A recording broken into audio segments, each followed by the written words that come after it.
Bonjour, bienvenue à Arrêt sur le monde.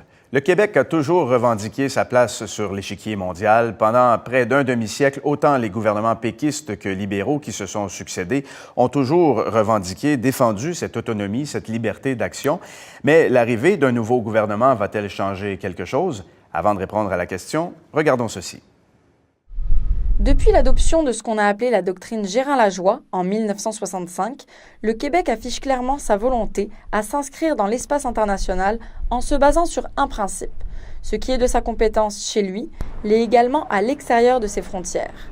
La dernière politique internationale du Québec, développée par le gouvernement libéral de Philippe Couillard, le Québec dans le monde, s'investir, agir et prospérer, était basée sur ce même principe.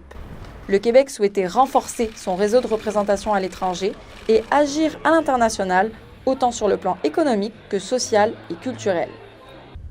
La politique précisait également l'engagement du Québec à être un chef de file dans le domaine des luttes contre les changements climatiques. Ainsi, on a mis en place le programme de coopération climatique internationale qui a permis de donner 18 millions de dollars à 23 projets visant à réduire les émissions de gaz à effet de serre et d'aider à l'adaptation aux impacts des changements climatiques dans certains pays francophones les plus vulnérables. Par ailleurs, le Québec contribue à de nombreux accords économiques internationaux. L'accord économique et commercial global, qui a été signé entre le Canada et l'Europe, a été poussé en partie par le Québec. Le dernier gouvernement libéral y voyait un avantage pour les entreprises des secteurs tels que l'aluminium, les pièces automobiles ou encore le textile. Plus récemment, le nouvel accord États-Unis-Mexique-Canada suscite encore des craintes chez les producteurs de lait du Québec. Toutefois, le gouvernement canadien a promis de les aider. Sur le plan culturel, certains soulèvent toujours des inquiétudes sur le principe de l'exception culturelle. On verra maintenant comment le nouveau gouvernement de François Legault définira le rôle du Québec sur le plan international. Alors, notre invité pour en parler, Stéphane Beaulac, il est professeur de droit international à l'Université de Montréal. Monsieur Beaulac, bonjour. Bonjour, monsieur. Vous me disiez pendant la vidéo que c'est important de préciser que la doctrine Gérin-Lajoie, c'est davantage un énoncé politique, un souhait qu'une véritable règle. Bien, un souhait, ça s'est matérialisé, mais il faudrait quand même bien comprendre le cadre constitutionnel canadien reconnaît ce qu'on appelle dans le jargon la plénitude des pouvoirs au fédéral pour la négociation et la conclusion des traités. Dans notre système hérité de Grande-Bretagne, la conclusion d'un traité est une de deux étapes. La deuxième étape, c'est la mise en œuvre législative des obligations internationales. Or, à cette deuxième étape, le principe fédéraliste est respecté parce que les matières du fédéral et des provinces devront être suivies dans la mise en œuvre législative. Mais, pour revenir à l'étape première, la négociation et surtout la conclusion, ce qu'on appelle fréquemment une ratification d'une entente internationale, ça relève exclusivement du pouvoir fédéral et, pour être précis, de l'exécutif, c'est-à-dire le gouvernement fédéral négocie et ratifie un traité international. Mais il y a certains cas où, dans certaines compétences qui relèvent exclusivement des provinces, où ce sont aussi les parlements provinciaux qui doivent mettre en œuvre, pas les ratifier, mais les mettre en œuvre. Donc, ça donne un rôle concret et c'est là que parfois on parle de déficit démocratique s'agissant de la représentation au sein des délégations qui négocient et qui concluent ou de déficit quant au fédéralisme important dans une juridiction comme le Canada et au Québec, dans un État fédéré. Or, notre système en deux étapes qui, dans un premier temps, conclut et dans un deuxième temps doit mettre en œuvre, prend soin de ces deux aspects fort importants, je le répète, l'aspect démocratique et l'aspect fédéraliste. Et revenons-y sur cette doctrine Gérin-Lajoie dont on a souligné le 50e anniversaire il y a quelques années, un demi-siècle. Concrètement, depuis un demi-siècle, comment elle a évolué, cette doctrine-là? Comment a évolué la place du Québec sur la scène internationale? Je dirais depuis au moins 35-40 ans, ça fait consensus au sein des gouvernements, peu importe l'allégeance. Donc, les gouvernements successifs des libéraux... Autant les fédéralistes que les souverainistes. Des gouvernements à tendance plus autonomiste, fédéralistes, que ce soit les libéraux, les péquistes et maintenant la CAQ. Ça sera intéressant de voir, mais on a tous les indicateurs pour penser qu'on va continuer d'aller dans la tradition de prendre une place entière dans la représentation internationale de la province de Québec. On y reviendra tout à l'heure sur ce que fera le nouveau gouvernement, mais donc depuis 50 ans, quelle a été l'évolution? Est-ce que le Québec, vous diriez, assume encore plus aujourd'hui cette autonomie-là, cette poursuite à l'étranger de ses pouvoirs intérieurs? Oui, et effectivement, vous l'avez bien décrit. Puis, au point de vue juridique, j'ajouterai que depuis les années 2000, on a formalisé la chose en adoptant des textes législatifs qui reconnaissent les pouvoirs quant à la représentation de la province de Québec à l'international et qui donne par ailleurs un rôle parfois symbolique de confirmation de l'adoption d'un traité international et qui, par ailleurs, confirme, valide cette idée de donner un rôle aux parlementaires québécois, à l'Assemblée nationale du Québec, au moment de la conclusion d'un traité international. Ça, c'est pour la gestion interne des accords internationaux, mais c'est certain que le texte législatif du début des années 2000, adopté sous un gouvernement péquiste, mais qui a été réaffirmé par le gouvernement de Jean Charest, et on le disait dans la vidéo, par ailleurs, promu davantage par un récent document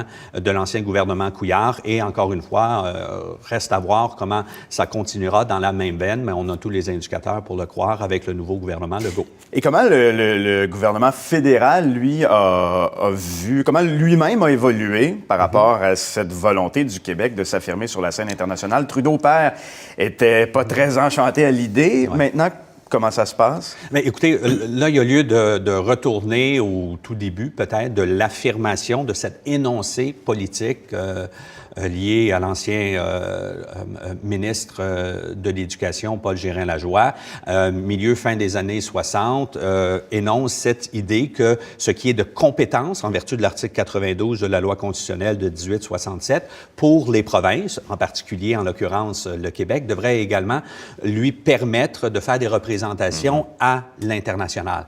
Or, la réaction immédiate, vous me posez la question, du fédéral a été une résistance, parce qu'on craignait, finalement, que ça allait dans le sens, et c'était dans l'air du temps, souvenez-vous, fin des années 60, début des années 70, des revendications constitutionnelles à l'intérieur de l'ordre canadien, juridique canadien. Toutefois, ça a évolué et un des points tournants, ça a été dans les années 2000, lorsque le gouvernement de Stephen Harper a formalisé, quoique pas en termes législatifs, mais a adopté une politique permettant au Québec de faire des représentations, notamment à l'intérieur d'organismes internationaux, et je pense en particulier à l'UNESCO. On a formalisé la place d'un représentant du Québec dans la délégation canadienne à l'UNESCO. Il y a également à l'intérieur de la francophonie. Récemment, oui, il y avait un sommet en Arménie et on a vu concrètement que le Québec fait ses propres représentations à l'intérieur de cette organisation internationale qui est la francophonie. Donc, je vous dis que le gouvernement fédéral a maintenant une plus grande ouverture qu'au départ par rapport à... Absolument, on ne se trompe pas en le résumant ici. Du Québec sur la scène internationale. Est-ce que ça a eu une incidence sur ce que les autres provinces font? Est-ce que les autres provinces canadiennes ont développé, elles aussi, une certaine volonté d'autonomie sur la scène internationale en voyant ce que le Québec faisait? Oui, mais il y a toujours eu, mais à des degrés variables, suivant les allégeances politiques des gouvernements au pouvoir dans les provinces, suivant les enjeux, par ailleurs. Régulièrement, quand il y a des négociations à l'international concernant des industries qui sont propres à une région canadienne, pensons aux hydrocarbures dans l'Ouest canadien, pensons aux pêcheries dans les maritimes, bien, il y a une volonté supérieure, pour des raisons évidentes, d'avoir son mot à dire, formellement ou informellement. Souvent, ça se fait davantage de façon informelle, mais cette idée que les pouvoirs reconnus aux provinces, en vertu de la Constitution canadienne, font l'objet d'une négociation par le fédéral, mais ça amène naturellement à souhaiter avoir son mot à dire, son influence sur la façon que c'est négocié et, ultimement, sur l'accord qui sort d'une telle négociation. Vous évoquiez tout à l'heure l'élection d'un nouveau gouvernement à Québec. C'est la première fois depuis la doctrine Gérin-Lajoie que ce ne sont pas les libéraux ou les péquistes qui sont au pouvoir. À quoi on peut s'attendre en ce qui concerne la place du Québec sur la scène internationale avec le gouvernement de François Legault? Mais écoutez, c'est somme toute un peu spéculatif au moment où on se parle parce que le Conseil des ministres n'est pas encore formé. Mais je l'insinuais un peu plus tôt, on a toutes les raisons de penser que cette position traditionnellement, parce que quand ça fait plus de 40 ans, on peut parler de tradition qui fait l'objet de la promotion du gouvernement en place, continuera sous la gouverne de M. François Legault. Mais M. Legault est un ancien souverainiste, il est assez autonomiste. On peut penser qu'il va peut-être même accentuer. Oui, pousser le bouchon un peu plus loin, peut-être.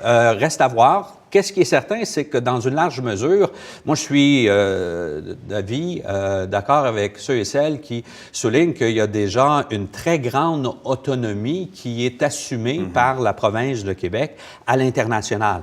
Aller plus loin que ça serait de formaliser peut-être dans des textes législatifs une place pour des représentants québécois dans des organisations internationales. Ça serait peut-être de revendiquer des modifications constitutionnelles pour permettre la conclusion et négociation et conclusion d'entente internationale. Mais bon, on n'est pas encore là. Puis, ça serait certain que s'il y avait de telles revendications, il y aurait peut-être, avec l'actuel gouvernement en place à Ottawa, une résistance d'aller dans ce sens-là. On parlait tout récemment du sommet de la francophonie qui s'est tenu en Arménie.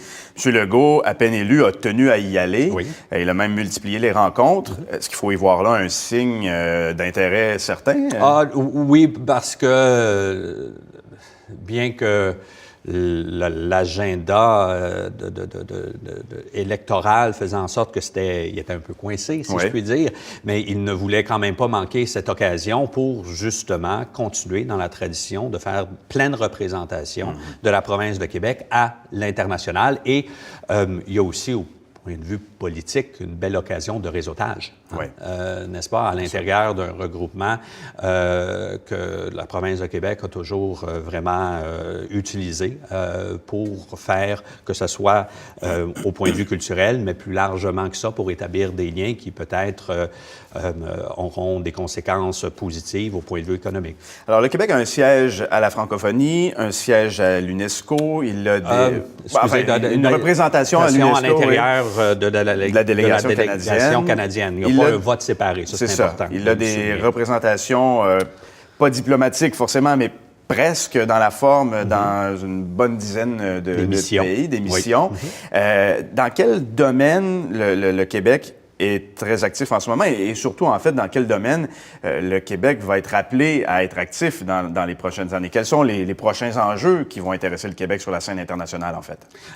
Écoutez, c'est certain qu'il y a les enjeux, les questions qui sont proches du culturel, de la langue, et qui, parfois, indirectement concernent l'aspect économique, qui sont, encore une fois, traditionnellement très défendus, bec et ongle, par les représentants de la province de Québec, que ce soit dans le cadre d'une négociation, d'une conclusion, d'une organisation internationale ou par le biais des représentants à l'intérieur des missions québécoises. Maintenant, pour le futur, c'est certain que l'aspect économique, avec le gouvernement actuel qui en a fait beaucoup son fer de lance, on l'a vu confirmer en campagne électorale, je ne serais pas surpris, bien qu'encore une fois, c'est un peu spéculatif, là, mais que le mot d'ordre sera donné pour mettre l'accent sur des représentations à saveur économique par le biais